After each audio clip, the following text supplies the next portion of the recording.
ಆತ್ಮೀಯ ಬಂಧುಗಳೇ, ಶ್ರೀಮದ್ ಭಾಗವತಂ ಸ್ಕಂದ 3 ಭಾಗ 1 ಅಧ್ಯಾಯ 15 ಭಗವದ್ಧಾಮದ ವರ್ಣನೆ. ಇದರಿಂದ ನಾವು 25ನೇ ಶ್ಲೋಕವನ್ನು ತಿಳ್ಕೊಳ್ತಾ ಇದ್ವಿ. ಓದ ಭಾಗದಲ್ಲಿ ನಾವು ಸದ್ಗುಣಗಳನ್ನು ಬೆಳೆಸ್ಕೊಳ್ತಾನಲ್ಲ ಅಂಥ ವ್ಯಕ್ತಿ ಮಾತ್ರ ಭಗವಂತನ ಧಾಮಕ್ಕೆ ಹೋಗೋದಕ್ಕೆ ಅವನಿಗೆ ಅರ್ಹತೆ ಇರುತ್ತೆ ಅಂತ ಬ್ರಹ್ಮ ಹೇಳ್ತಾನೆ. ಚೈತನ್ಯ ಚರಿತಾಮೃತದಲ್ಲಿ ಒಬ್ಬ ಭಕ್ತನಲ್ಲಿ ಇರಬೇಕಾಗಿರುವಂತಹ ಒಂದು ಗುಣಗಳು ಯಾವುದು ಅನ್ನೋದ್ರ ಬಗ್ಗೆ ಹೇಳಿದ್ದಾರೆ. ಅದು 26 ಇರಬೇಕು ಅಂತ ವರ್ಣನೆ ಮಾಡಿದ್ದಾರೆ. ಅದನ್ನು ಈಗ ಯಾವುದು ಏನು ಅನ್ನೋದನ್ನ ಈಗ ತಿಳ್ಕೊಳ್ಳೋಣ ಒಂದೊಂದಾಗಿ. ಅವನು ಬಹಳ ದಯಾಳುವಾಗಿರ್ತಾನೆ ಅನ್ನೋದು ಮೊದಲನೇ ಗುಣ. ಅಂದರೆ ದಯೆ ಇರಬೇಕು ನಮ್ಮಲ್ಲಿ. ಬೇರೆಯವರನ್ನ ಯಾವುದೇ ರೀತಿಯ ಮನುಷ್ಯರು, ಜೀವಿಗಳು, ಪ್ರಾಣಿ, ಪಕ್ಷಿ ಏನೇ ಆಗಿದ್ರು ಕೂಡ ದಯೆ ಅನ್ನೋದು ನಮ್ಮಲ್ಲಿರಬೇಕು. ಇದೆಲ್ಲ ಗುಣಗಳು ಬರೀ ಹೊರಗಡೆಯಿಂದ ಅಲ್ಲ, ಒಳಗಡೆಯಿಂದನೂ ನಮಗಿರಬೇಕು ಅಂತ ನಾವು ತಿಳ್ಕೋಬೇಕು. ಮತ್ತು ಯಾರ ಜೊತೆನೂ ಕೂಡ ಜಗಳ ಆಡೋದಿಲ್ಲ. ಒಬ್ಬ ಭಕ್ತನಾಗಿರುವಂಥವನು ಯಾರ ಜೊತೆನೂ ಜಗಳ ಆಡೋದಿಲ್ಲ ಅಂತ ಹೇಳ್ತಾ ಇದ್ದಾರೆ. ಇದು ನಮಗೆ ಸಾಧ್ಯನೇ ಇಲ್ಲ ಅಲ್ವಾ? ನಾವು ಒಂದೊಂದು ಚಿಕ್ಕ ವಿಷಯಕ್ಕೂ ನಾವು ಜಗಳ ಆಡ್ತಾ ಇರ್ತೀವಿ. ಈ ಒಂದು ಗುಣ ಏನಿದೆಯೋ ಇದನ್ನು ನಾವು ಭಕ್ತರ ಚರಿತ್ರೆಗಳಲ್ಲಿ ತಿಳ್ಕೊಂಡಿರ್ತೀವಿ. ಈಗ ಭಕ್ತ ಕುಂಬಾರ ಮತ್ತು ಸಕ್ಕುಬಾಯಿ, ಮೀರಾಬಾಯಿ, ದಾಸರು ಇಂಥವರ ಜೀವನ ಚರಿತ್ರೆಗಳನ್ನು ನೋಡಿದಾಗ ಅವ್ರಿಗೆ ಎಷ್ಟೇ ಕಷ್ಟಗಳು ಕೊಟ್ಟರು ಬೇರೆಯವರು ಅದನ್ನು ಅವರು ಏನೂ ಮನ್ಸಿಗೆ ತಗೊಳ್ಳೋದಿಲ್ಲ. ಅವ್ರ ಜೊತೆ ಜಗಳ ಆಡೋದಕ್ಕೂ ಹೋಗೋದಿಲ್ಲ. ಈ ಎಲ್ಲ ಗುಣಗಳು ಭಕ್ತರ ಚರಿತ್ರೆಗಳಲ್ಲಿ ನಮಗೆ ಸಿಗುತ್ತೆ. ಅದನ್ನು ನಾವು ಒಂದ್ಸರಿ ಭಕ್ತರ ಚರಿತ್ರೆಗಳನ್ನೆಲ್ಲ ಓದಿದಾಗ ನಮಗೆ ಅದು ಗೊತ್ತಾಗುತ್ತೆ. ಆಮೇಲೆ ಮುಂದಿನದೇನು ಅಂತಂದರೆ, ಕೃಷ್ಣ ಪ್ರಜ್ಞೆಯನ್ನು ಬದುಕಿನ ಅತ್ಯುನ್ನತವಾದ ಗುರಿಯನ್ನಾಗಿ ಸ್ವೀಕರಿಸ್ತಾನೆ. ಅಂದರೆ ಭಗವಂತ ಒಬ್ಬನೇ, ಅವನನ್ನು ಪಡೆಯೋದೇ ನನ್ನ ಗುರಿ ಅಂತ ಅವನು ಇಟ್ಕೊಂಡಿರ್ತಾನೆ. ಅಂದರೆ ಯಾವಾಗಲೂ ನನ್ನ ಮನಸ್ಸಲ್ಲಿ ಭಗವಂತನೇ ಇರಬೇಕು. ಆ ರೀತಿಯ ಅತ್ಯುನ್ನತವಾದಂತಹ ಗುರಿಯನ್ನಾಗಿ ಅವನು ಸ್ವೀಕಾರ ಮಾಡ್ಕೊಳ್ತಾನೆ. ಭಗವಂತನ ವಿಚಾರವನ್ನು ಸದಾ ನನ್ನ ಮನಸ್ಸಲ್ಲಿ ಭಗವಂತನ ಸ್ಮರಣೆನೇ ಇರಬೇಕು. ಅವನೇ ನನ್ನ ಪ್ರಜ್ಞೆ ಆಗಿರಬೇಕು, ಬೇರೆ ಯಾವುದೂ ಇರಬಾರ್ದು ಅಂತ ಅವನು ಇಷ್ಟಪಡ್ತಾನೆ. ಆಮೇಲೆ ಎಲ್ಲರಿಗೂ ಕೂಡ ಸಮಾನನು. ನೋಡಿ, ಅವನು ಸಮಾನ ದೃಷ್ಟಿಯಲ್ಲಿ ನೋಡೋದಲ್ಲ, ಬೇರೆಯವ್ರಿಗೂ ಕೂಡ ಅವನು ನಾನು ಇವ್ರಿಗೆ ಹೆಚ್ಚು ಇವ್ರಿಗೆ ಕಡಿಮೆ ಅಂತ ತೋರಿಸ್ಕೊಳ್ಳಲ್ಲ. ಅವನು ಎಲ್ಲರಿಗೂ ಒಂದೇ ರೀತಿಯಲ್ಲಿ ಇರ್ತಾನೆ ಅವನು. ಆಮೇಲೆ ಅವನ ನಡತೆಯಲ್ಲಿ ಯಾರೂ ತಪ್ಪನ್ನು ಕಾಣೋದಿಲ್ಲ. ಅವನು ನಡ್ಕೊಳ್ಳೋ ರೀತಿಯಲ್ಲಿ ಬೇರೆಯವ್ರು ನೋಡಿದಾಗ ಅವನಲ್ಲಿ ತಪ್ಪೇ ಹುಡುಕೋದಕ್ಕಾಗಲ್ಲ. ಆ ರೀತಿಯ ಒಂದು ನಡತೆ ಅವನದಾಗಿರುತ್ತೆ. ಮತ್ತು ಅವನು ಉದಾತ್ತನಾದಂತಹ ವಿನಯಶಾಲಿ, ತುಂಬ ವಿನಯವಾಗಿರ್ತಾನೆ. ಈಗ ಒಬ್ಬ ಮನುಷ್ಯರನ್ನು ನೋಡಿದ್ರೇ ಗೊತ್ತಾಗುತ್ತಪ್ಪ ಏನು ವಿನಯ ಇದೆ ಅವರಲ್ಲಿ ಅಂತಂದ್ಬಿಟ್ಟು ಆ ರೀತಿ. ಮತ್ತು ಯಾವಾಗಲೂ ಅಂತರ್ಬಾಹ್ಯ ಪರಿಶುದ್ಧ. ಅಂದರೆ ಏನು? ಒಳಗಡೆಯಿಂದನೂ ಶುದ್ಧಿಯಾಗಿರ್ತಾನೆ, ಹೊರಗಡೆಯಿಂದನೂ ಅವನು ಶುದ್ಧವಾಗಿರ್ತಾನೆ. ಈಗ ಹೊರಗಡೆಯಿಂದ ಅಂತಂದರೆ ನಾವು ಶಾರೀರಿಕವಾಗಿ ಮಾತ್ರ ನೋಡಬಾರ್ದು, ಅವನು ನಡ್ಕೊಳ್ಳುವಂಥ ರೀತಿಯಿಂದನೂ ಶುದ್ಧವಾಗಿರ್ತಾನೆ. ಬೇರೆಯವರು ನೋಡಿದ್ರೆ ಅವ್ರ ಮೇಲೆ ಅವನು ಪ್ರಭಾವ ಬೀರ್ತಾ ಇರ್ತಾನೆ. ಎಂಥ ವ್ಯಕ್ತಿ, ಏನು ನಡವಳಿಕೆ ಅವನು, ಆ ರೀತಿ ಅಂತ ಹೇಳ್ತೀವಲ್ವ ಅದು. ಅಂದರೆ ಒಳಗಡೆ ಮನಸ್ಸು, ಬುದ್ಧಿ, ಇಂದ್ರಿಯಗಳು ಎಲ್ಲವೂ ಅವನು ಶುದ್ಧವಾಗಿದ್ದರೆ ಹೊರಗಡೆ ಅವನ ನಡತೆಯಲ್ಲೂ ಕೂಡ ಅವನು ಶುದ್ಧವಾಗಿರ್ತಾನೆ. ಅದಕ್ಕೆ ಇಲ್ಲಿ ಅಂತರ್ಬಾಹ್ಯ, ಅದು ಶಾರೀರಿಕವಾಗಿ, ಮಾನಸಿಕವಾಗಿ ಎಲ್ಲ ರೀತಿಯಲ್ಲೂ ಕೂಡ ಅವನು ಪರಿಶುದ್ಧನಾಗಿರ್ತಾನೆ ಅಂತ ಅರ್ಥ. ಈ ಭೌತ ಜಗತ್ತಿನಲ್ಲಿ ಯಾವುದನ್ನೂ ಕೂಡ, ಅಂದರೆ ಈ ಭೌತಿಕ ಜಗತ್ತಲ್ಲಿ ಈಗ ನಾನು ನಂದು ಅಂತೆಲ್ಲ ಹೇಳ್ತೀವಲ್ವಾ, ಆ ರೀತಿ ಅವನು ಈ ಜಗತ್ತಲ್ಲಿ ಯಾವುದನ್ನು ಕೂಡ ನನ್ನದು ಅಂತ ಹೇಳ್ಕೊಳ್ಳೋದಿಲ್ಲ. ಅವನು ಎಲ್ಲ ಭಗವಂತಂದು ಅಂತಲೇ ಹೇಳ್ಕೊಳ್ತಾನೆ ಅವನು. ಈಗ ನಮಗೆ ಮಾತು ಎತ್ತಿದ್ರೆ ಇದು ನಂದು, ನಾನು, ನನ್ನವರು ಅದೇ ಬರೋದು ನಮಗೆ ಅಲ್ವಾ? ಯಾವತ್ತಾದರೂ ನಾವು ಇದೆಲ್ಲ ಭಗವಂತಂದು, ನಂದೇನೂ ಅಲ್ಲ ಅಂತ ನಾವು ಮಾತಿಗೂ ಹೇಳಲ್ಲ. ಮಾತಿಗೆ ಹೇಳಿದ್ರೆ ಸಾಲದು, ಅದು ಒಳಗಡೆಯಿಂದ ಬರಬೇಕು, ಆಯಿತಾ? ಆದರೆ ಒಬ್ಬ ಶುದ್ಧವಾದ ಭಕ್ತ ತಂದೇನೂ ಇಲ್ಲ ಈ ಜಗತ್ತಲ್ಲಿ ಅಂತ ಹೇಳ್ಕೊಳ್ತಾನೆ. ನಂದು ಅಂತ ಯಾವುದನ್ನು ಹೇಳ್ಕೊಳ್ಳೋದಿಲ್ಲ. ಆಮೇಲೆ ಏನು ಮಾಡ್ತಾನೆ? ಎಲ್ಲ ಜೀವಿಗಳಿಗೂ ಕೂಡ ಅವನು ಉಪಕಾರಿಯಾಗಿರ್ತಾನೆ. ಯಾವುದೇ ಜೀವಿ ಆಗಿರಬಹುದು, ಅವ್ರಿಗೇನಾದರೂ ಒಂದು ಉಪಕಾರ ಮಾಡಬೇಕು ಅಂತ ಅವನು ಕಾಯ್ತಾ ಇರ್ತಾನೆ. ಆಮೇಲೆ ಶಾಂತ ಸ್ವಭಾವದವನಾಗಿರ್ತಾನೆ.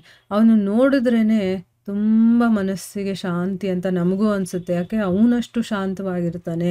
ಅದೇ ಕಿರಿಕಿರಿ ಮಾಡುವಂಥ ಮನುಷ್ಯರಿದ್ರೆ ನಮಗೂ ಕಿರಿಕಿರಿ ಆಗುತ್ತಲ್ವ. ಸೊ ಆ ರೀತಿ ಶಾಂತ ಸ್ವಭಾವದವನವನು. ಆಮೇಲೆ ಕೃಷ್ಣನಿಗೆ ಸಂಪೂರ್ಣ ಶರಣಾಗತವಾದ ಆತ್ಮವುಳ್ಳವನು. ಅಂದರೆ ಭಗವಂತನಿಗೆ ಅವನು ಕಂಪ್ಲೀಟಾಗಿ ಶರಣಾಗತಿ ಆಗ್ಬಿಟ್ಟಿರ್ತಾನೆ. ಆಮೇಲೆ ಅವನಿಗೆ ಪೂರೈಸಬೇಕಾಗುವ ಭೌತಿಕ ಇಚ್ಛೆ ಇರೋದಿಲ್ಲ. ಅಂದರೆ ಈಗ ನಮಗೆ ಎಷ್ಟೊಂದು ಆಸೆಗಳಿದೆ ಅಲ್ವಾ. ಈಗೇನಾದರೂ ನಮ್ಮ ಜೀವ ಹೋಗುತ್ತೆ, ನಿನಗೇನಾದರೂ ಕೊನೆ ಆಸೆ ಇದೆಯಾ ಅಂತಂದರೆ ನಮ್ಮದು ಲಿಸ್ಟೇ ಇರುತ್ತೆ. ಹೌದು, ಇದು ಮಾಡ್ಬೇಕು, ಅದು ಮಾಡ್ಬೇಕು, ಹೀಗಾಗ್ಬೇಕು, ಹಾಗಾಗ್ಬೇಕು, ಏನೇನೋ ಇರುತ್ತಲ್ವ. ಆದರೆ ಅವನಿಗೆ ಯಾವ ಭೌತಿಕ ಇಚ್ಛೆಗಳೂ ಇರೋದಿಲ್ಲ. ಅವನು ಸಾಧುವಾಗಿರ್ತಾನೆ ಮತ್ತು ನಮ್ರನಾಗಿರ್ತಾನೆ. ತುಂಬಾ ಸಾಧು ಸ್ವಭಾವ ಅಂತ ಹೇಳ್ತೀವಲ್ವ, ಆ ರೀತಿಯ ಒಂದು ಸ್ವಭಾವ ಇರೋನು ಮತ್ತು ನಮ್ರತೆ ಇರೋನು. ಆಮೇಲೆ ಸ್ಥಿರ ಬುದ್ಧಿ ಇರುವಂಥವನು.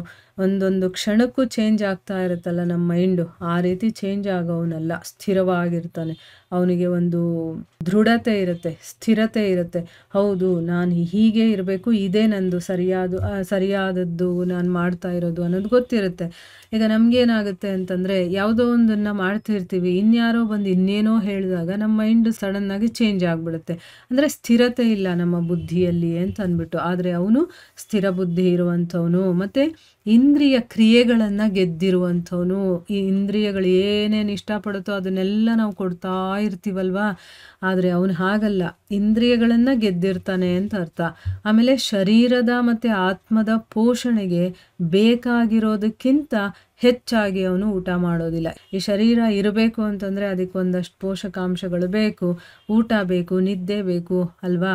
ಅದಕ್ಕೆ ಮತ್ತೆ ಆ ಶರೀರದಲ್ಲಿ ಆತ್ಮ ಇರೋದ್ರಿಂದ ಅದರ ಪೋಷಣೆ ಆಗಲೇಬೇಕು. ಅದಕ್ಕೆ ಆತ್ಮದ ಪೋಷಣೆ ಆಗಬೇಕು, ಶರೀರದ ಪೋಷಣೆ ಆಗಬೇಕು. ಅದಕ್ಕೋಸ್ಕರ ಎಷ್ಟು ಬೇಕೋ ಅಷ್ಟು ಮಾತ್ರ ಊಟ ಮಾಡ್ತಾನೆ. ಹೆಚ್ಚಾಗಿ ತಿನ್ನೋದು ಇಲ್ಲ, ಅತಿ ಕಡಿಮೆಯಾಗೂ ತಿನ್ನೋದಿಲ್ಲ. ಶರೀರ ಪೋಷಣೆ ಆಗಕ್ಕೆ ಎಷ್ಟು ಬೇಕೋ ಅಷ್ಟು ಊಟ ಮಾಡ್ತಾನೆ ಅಂತ. ಅವನು ಯಾವತ್ತೂ ಭೌತಿಕ ವ್ಯಕ್ತಿತ್ವದಲ್ಲಿ ಹುಚ್ಚಾಗುವಂಥವನಲ್ಲ. ಈ ಭೌತಿಕದಲ್ಲಿ ನಾನು ಇದು, ನಾನು ಅದು ಅಂತ ನಾವು ಎಷ್ಟು ಒದ್ದಾಡ್ತೀವಿ.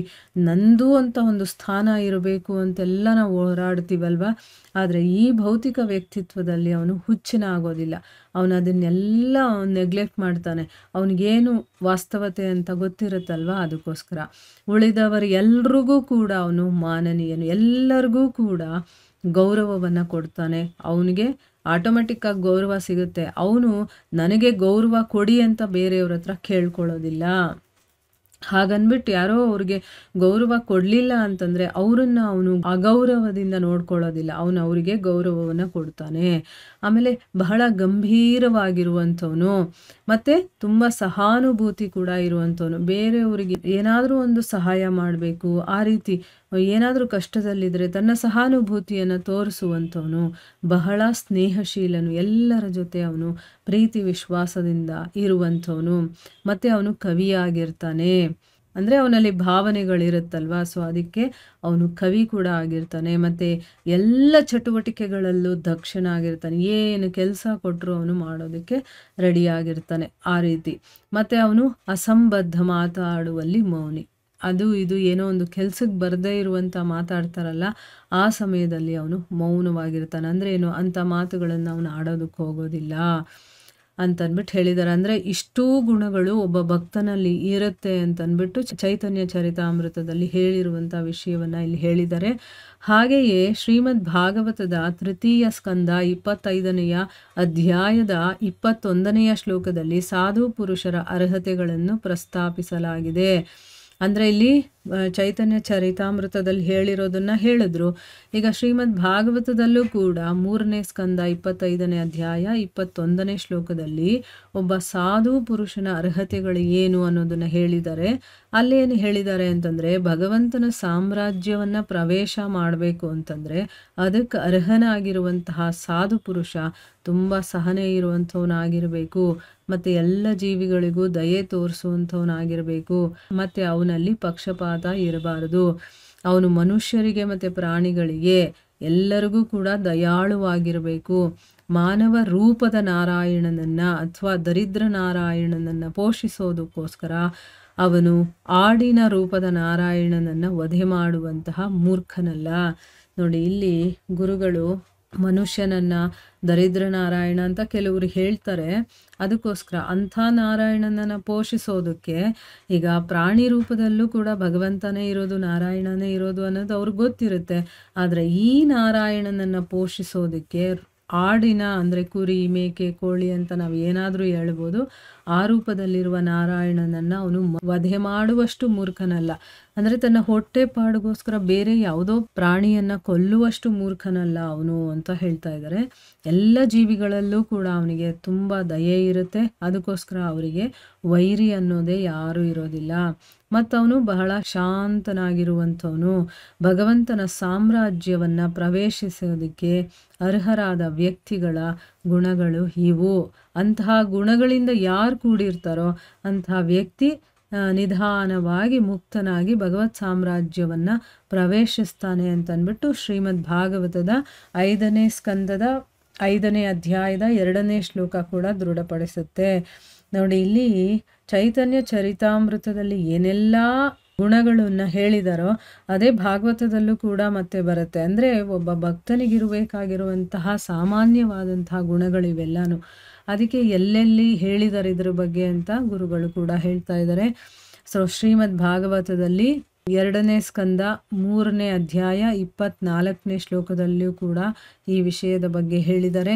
ಏನು ಹೇಳಿದ್ದಾರೆ? ಭಗವಂತನ ಪುಣ್ಯನಾಮವನ್ನು ತಪ್ಪಿಲ್ಲದೆ ಕೀರ್ತಿಸಿದ ನಂತರ ನೋಡಿ, ಇಲ್ಲಿ ತಪ್ಪಿಲ್ಲದೆ ಕೀರ್ತನೆ ಮಾಡಬೇಕು. ಏನೋ ಒಂದು ಉಚ್ಚಾರಣೆ ಸರಿಯಾಗಿ ಮಾಡಿದ್ರೆ ಮಾತ್ರ ಅದರ ಫಲ ನಮಗೆ ಸಿಗೋದು, ಆಯಿತಾ? ಉಚ್ಚಾರಣೆಯನ್ನು ಸರಿಯಾಗಿ ಮಾಡಿಲ್ಲ ಅಂತಂದರೆ ಅದರದ್ದು ಒಂದು ರಿಸಲ್ಟ್ ನಮಗೆ ಕರೆಕ್ಟಾಗಿ ಸಿಗೋದಿಲ್ಲ. ಸೊ ಅದಕ್ಕೆ ಭಗವಂತನ ಪುಣ್ಯನಾಮವನ್ನು ತಪ್ಪಿಲ್ಲದೆ ಯಾರು ಕೀರ್ತನೆ ಮಾಡ್ತಾನೋ ಆಗ ಅವನ ಕಣ್ಣಿಂದ ನೀರು ಬರುತ್ತೆ. ಆ ರೀತಿ ಒಬ್ಬ ಕಣ್ಣೀರು ಹಾಕದೇ ಇದ್ದರೆ ಮತ್ತು ದೈಹಿಕ ವ್ಯತ್ಯಾಸಗಳನ್ನು ತೋರಿಸದೇ ಇದ್ದರೆ, ಅಂದರೆ ಅರ್ಥ ಏನು? ಭಗವಂತನ ನಾಮಸ್ಮರಣೆಯನ್ನು ಮಾಡಿದಾಗ, ಅವನ ವಿಚಾರವನ್ನು ಕೇಳಿದಾಗ ನಮ್ಮ ಕಣ್ಣಲ್ಲಿ ನೀರು ಬರಬೇಕು, ಮತ್ತು ನನ್ನಲ್ಲಿ ರೋಮಾಂಚನ, ಬೇರೆ ಬೇರೆ ರೀತಿ ನಡುಕ ಬರೋದು, ಇದೆಲ್ಲ ಆಗುತ್ತೆ. ದೈಹಿಕ ವ್ಯತ್ಯಾಸಗಳು ಅಂತ ಹೇಳ್ತಾರೆ ಇದನ್ನು. ಇದೆಲ್ಲ ತೋರಿಸಲಿಲ್ಲ ಅಂತಂದರೆ ಅವನು ಕಲ್ಲೆದೆ ಇರುವಂಥವನು. ಭಗವಂತನ ಪಾವನ ನಾಮವಾದಂತಹ ಹರೇ ಕೃಷ್ಣ ಮಂತ್ರದಿಂದ ಅವನ ಹೃದಯ ಮಾರ್ಪಾಡಾಗತಕ್ಕದ್ದಲ್ಲ ಅಂತ ತಿಳ್ಕೋಬೇಕು. ಅಂದರೆ ಆ ಭಗವಂತನ ಗುಣಗಾನವನ್ನು ಮಾಡಿದ ಮೇಲೂ ಕೂಡ ಅವನ ಕಣ್ಣಲ್ಲಿ ನೀರು ಬರಲಿಲ್ಲ, ಅವನ ಶರೀರದಲ್ಲಿ ಏನೂ ಚೇಂಜ್ ಆಗಲಿಲ್ಲ ಅಂತಂದರೆ ಅವನು ಕಲ್ಲೆದೆ ಇರುವಂಥವನು ಅಂತ ತಿಳ್ಕೋಬೇಕು ಅಂತ ಹೇಳ್ತಾರೆ.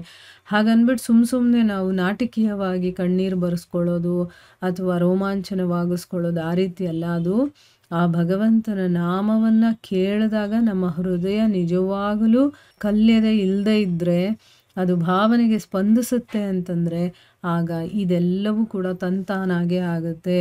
ನಾವು ಹರೇ ಕೃಷ್ಣ ಕೃಷ್ಣ ಕೃಷ್ಣ ಹರೇ ಹರೇ, ಹರೇ ರಾಮ ರಾಮ ರಾಮ ಹರೇ ಹರೇ ಎಂದು ಭಗವನ್ ನಾಮಗಳನ್ನು ಅಪರಾಧಗೈಯದೆ ಉಚ್ಚಾರಣೆ ಮಾಡುತ್ತಿರುವಾಗ ಆಗತಕ್ಕ ಹರ್ಷೋನ್ಮಾದದಿಂದ ಈ ಬಗೆಯ ದೈಹಿಕ ವ್ಯತ್ಯಾಸಗಳು ಸಂಭವಿಸಬಹುದು.